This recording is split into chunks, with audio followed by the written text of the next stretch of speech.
You can make a whole projection on a house wall to show a movie. You can start moving projections. You can do virals.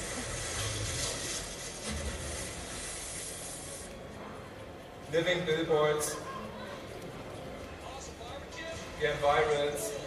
So everything is really about attraction here. A holographic projection in the Bay of Tokyo for a movie. And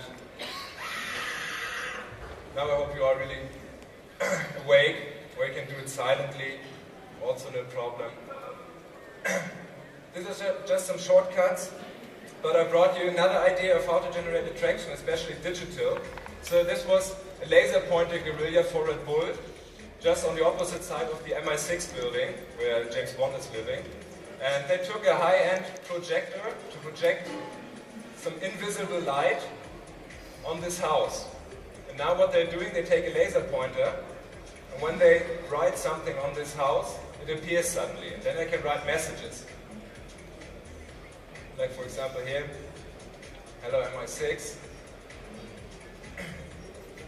There was all a guerrilla campaign for Red Bull, no new Red Bull Cola. We are Red Bull Cola. So they generated a huge buzz because everybody was looking who is riding on some buildings and try to make fun of the MI6.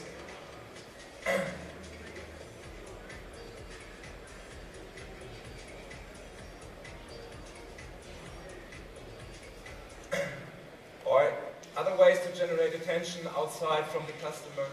For example here, an idea just 2 weeks old from the UK for Castrol, who's providing people with motor oil. And this was a billboard, a digital billboard outside. And when a car, for example here, this Jaguar with a license plate 1DFL, just passes this billboard, the camera noticed the billboard, the license plate, and compared it to a database to find out which model, which car it is, which engine model it is, and then offers a suggestion about what the best Castrol motor oil it would be. Announced by the license plate, so that every driver, when I drive with my car there, I see my license plate or the number on the license plate, and then exactly the fitting motor oil for my car.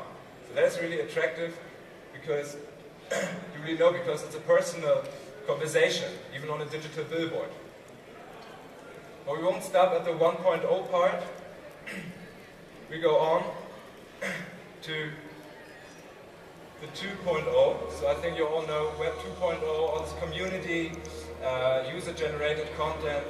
And also there's something more going on.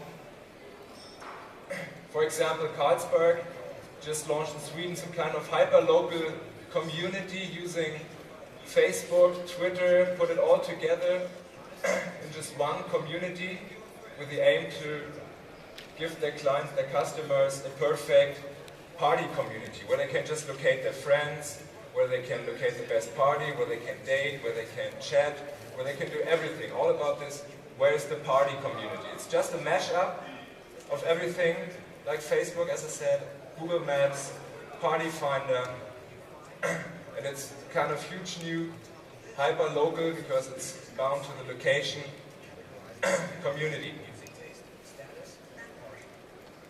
Or when we go on, also the company Element, who provides people with skateboarding, clothing, they just thought, how can we involve our consumer? How can we just get some content from them? And they launched this website where people can just locate a position on the map and do in the reality a real trick with a skateboard.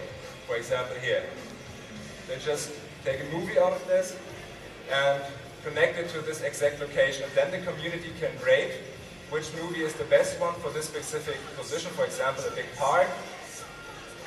And the skater who won the contest, who had the best movie at this spot, received a small button.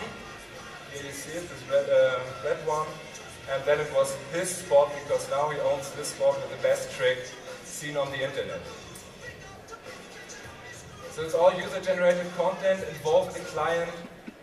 The same did Audi this year in Germany, and they just thought, well, we need to involve our customer, and they want to know how they think the future Audi, the future car will look like. And therefore they used the engine of the computer game Spore, where you normally create some small creatures, but now